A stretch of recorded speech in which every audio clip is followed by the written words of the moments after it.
Hey, all my Crimsonites, and welcome to the Crimson Cure channel, where we embrace our femininity, increase our womanly value, and celebrate our brothers. So join me on our feminine journey to learn, heal, and grow.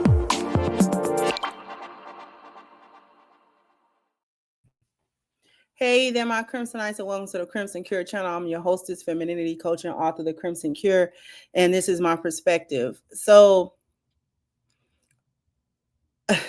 we've got a young man and his young mother. This woman doesn't seem to be much older than him. So I'm assuming this is probably a teen mom situation, but this is not an old woman. If you listen to the video, once you listen to the video, you realize that she says that he's 16. So, you know, it just strikes me as a teen mom situation. Because she seems to be what, maybe early 30s, early to mid 30s. So she probably had him when she was like 15 or 16 years old or something like that. It's given I was a teen mom. And so you're going to hear him be upset. At this point, I don't care if it's a quote unquote skit. I don't want nobody to don't jump in my comments and say it's a skit, this or that. I don't even care at this point, because I tried not to care at first.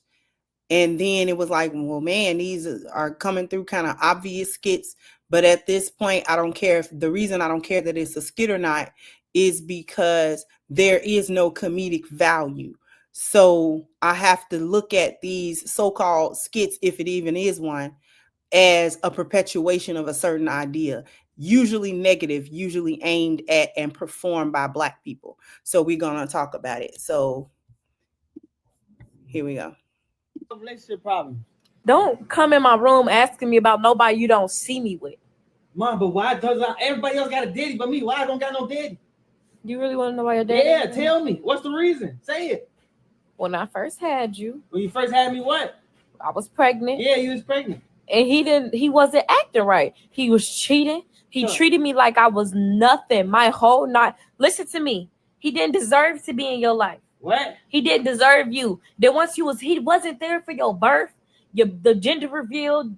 He wasn't there for shit. So that meant keep my daddy away from me because of the way he treated you? It's not because of just how he treated me. It's just that I knew that he was gonna be in and out your life, and you ain't that. What? Oh, you didn't let me decide that. I didn't let you decide that because I didn't want you to go through that. You was too young to go through that. But now, so you since took you're my 16, daddy out of my life because of y'all relationship problems. Since you're 16, you can contact him, but I cannot promise you it's not gonna be the same. This whole time, why you ain't been say that when I was? Why you ain't let me decide that? Why is you deciding if I get to see my father or not? Huh? It's not even just me. That was now. I don't want to talk to you. Stop talking to me. I wish you was never in my life, bro. Oh man, this man, bro. I did what I thought was best for you. You didn't even let me give him a chance. You could give him a chance now. I have his social medias. Would you like to contact him through social media? But you see, can I go live with my daddy? But has he reached out to you? I don't know. Now so you took my daddy. Don't come in my room. So we have a situation where a young man is obviously frustrated with his mother for not having his father in his life. Apparently, he's looked around because he's like, why everybody else got a daddy but me? So he has looked around, maybe his friends, kids at school, other people on social media, maybe things of that nature. He doesn't have a dad. This is a piece of him that's been missing. He finally confronts his mom, who, like I said, doesn't seem a whole lot older than him. This was a teen mom situation. You can't tell me no different. And he's grilling her about what's going on. So she proceeds to tell him about some foolishness that went on between her and his father, absent a marriage, absent anything, because if this was a teen pregnancy, as I suspect, there wasn't anything serious going on. This was a situationship. She was out there, giving it up, got pregnant. You know, he was probably not no much older than her, and he wasn't responsible either. So, you know, he was like, well, you know, whatever the case may be. And even if he had wanted to be in that child's life in the beginning, you could tell from the answer that she gave that she made that excessively difficult by arguing all the time. You know, he quote unquote cheating. Girl, ain't nobody cheating on y'all, and y'all 16, 17, you know, years old, and all you was doing was thought he was cute and you was giving it up and you got pregnant. That ain't no cheating. That is not cheating, because there's no commitment, there's no promise of anything.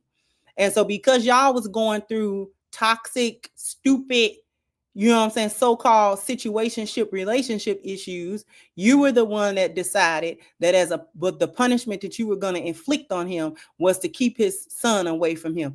Like I said, even if the young man at that time wanted to be in his child's life in any capacity whatsoever, so much as just seeing him, we ain't even talking about money or child support, just, you know what I'm saying, coming around. She made that unbearable. She every single time he called her, tried to come, it was an argument, it was a big blow up. You know what I'm saying? She was cussing him out, all it trying to figure out what chick he was with, you know, and all this kind of stuff. Everything but about how they could parent this child.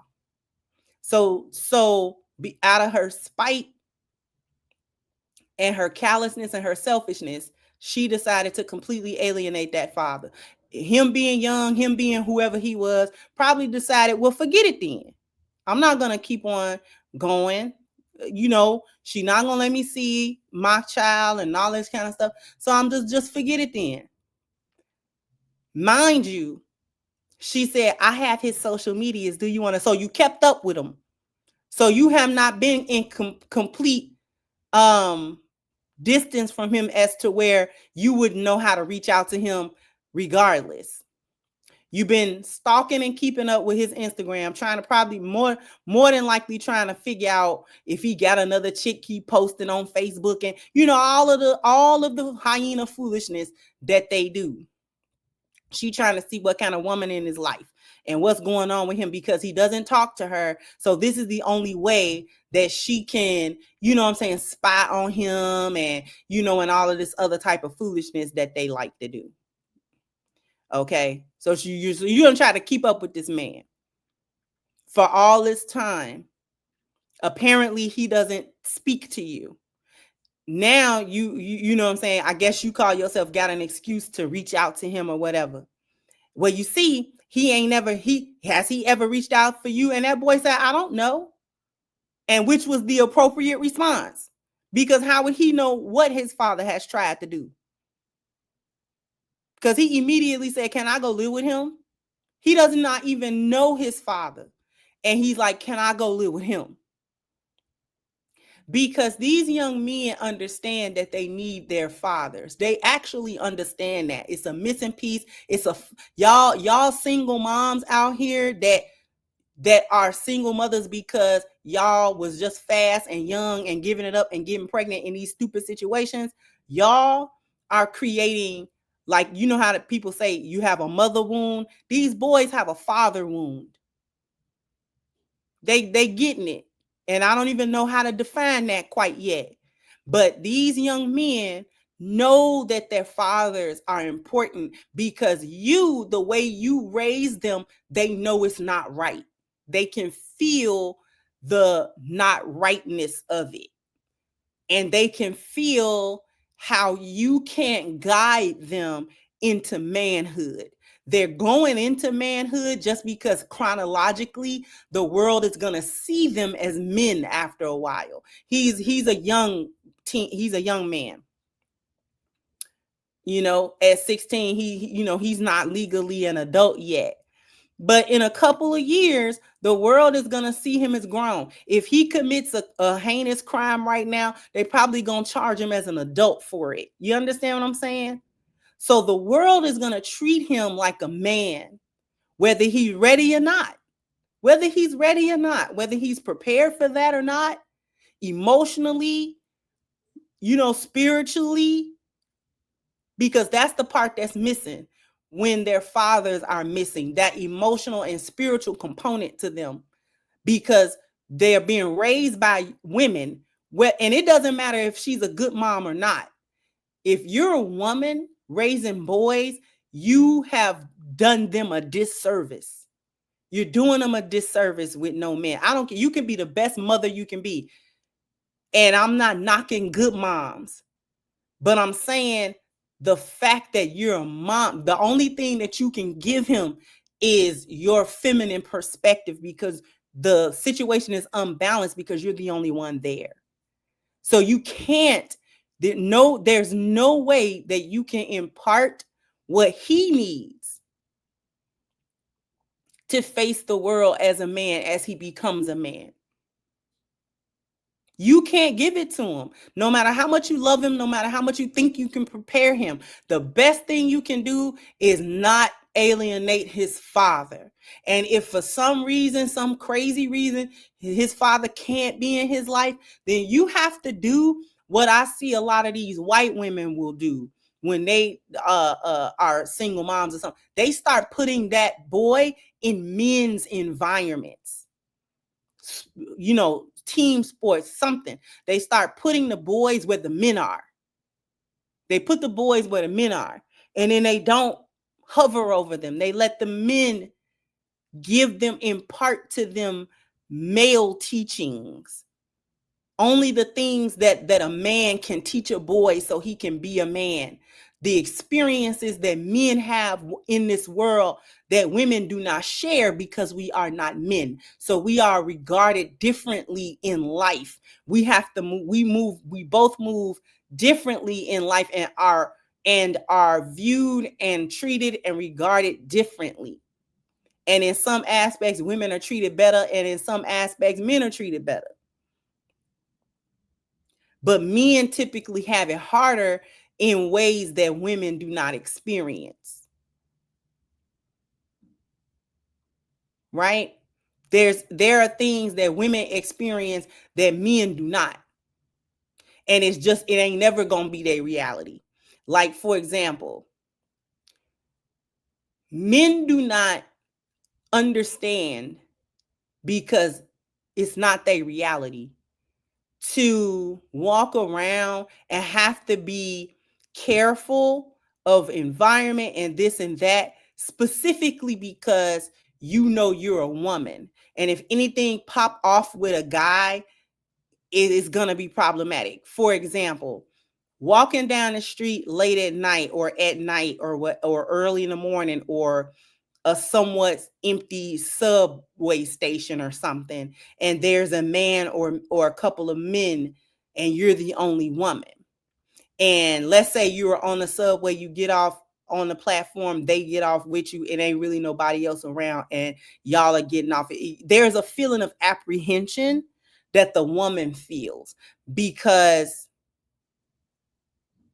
even if the men don't do anything, the potential is there that if these men were on some negativity and decided to mug her or rob her or do anything else to her, she knows that she can't really defend herself against it.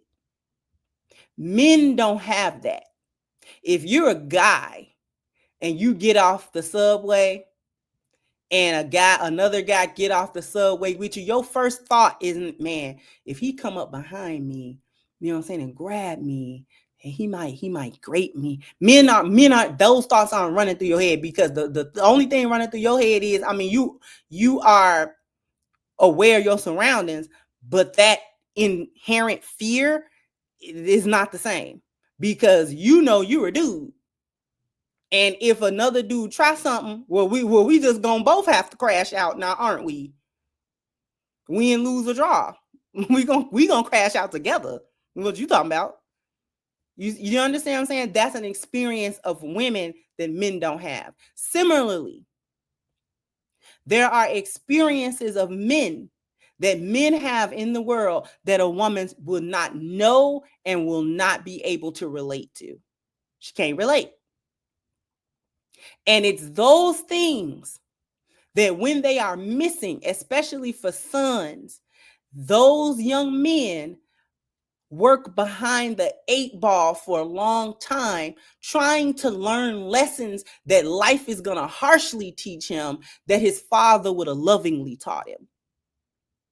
Do you understand?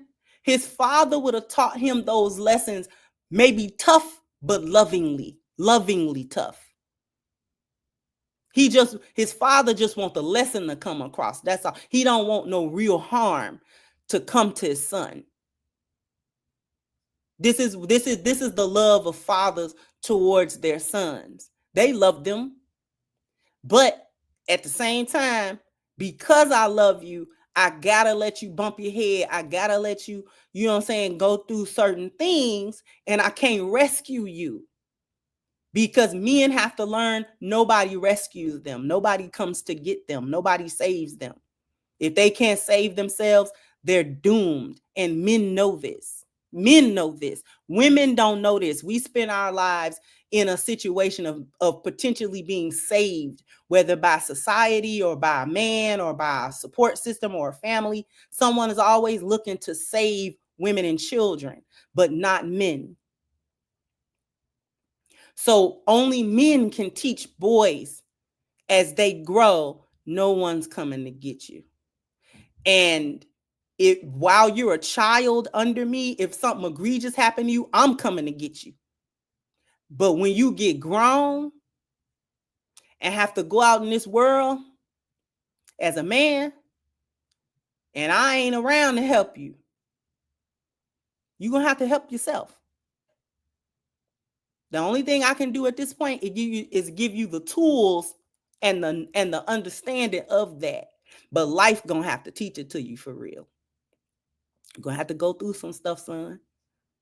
And moms don't understand those interactions between fathers and sons. And it's best that you don't interfere with that either. Let him be his dad. You're his mom. You're the one that's gonna cuddle and coddle and, you know what I'm saying, all that. His dad isn't going to do that, and he shouldn't do that. Because his father knows, because he lives as a man in this world, that it's not easy. It's not easy.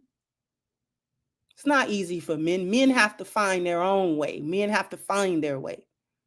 And nobody's going to take too much pity on you either.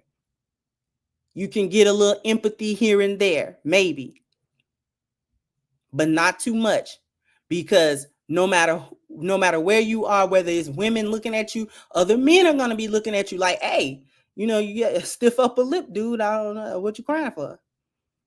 What is it?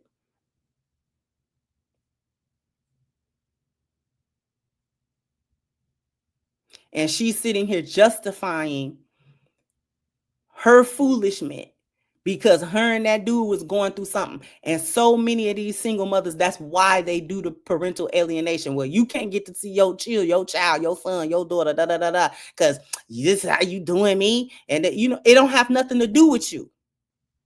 That has nothing to do with you. Because there is a such thing, and sometimes he wasn't a good partner to you. But that doesn't mean anything about what kind of father he gonna be to the children. That's a different hat. That's a completely different hat. You and him didn't get along. You and him fell out. That ain't got nothing to do with them kids. Nothing. You got to get out your bag about that.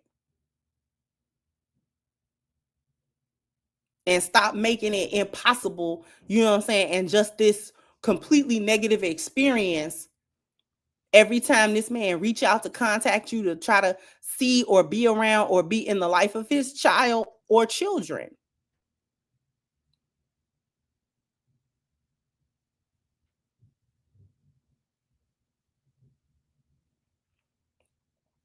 Jump down in the comment section. Let me know what you think. Like, share, subscribe to the channel if you have not. Once again, I'm your hostess, The Crimson Cure, and this was my perspective. Bye-bye, Crimsonite.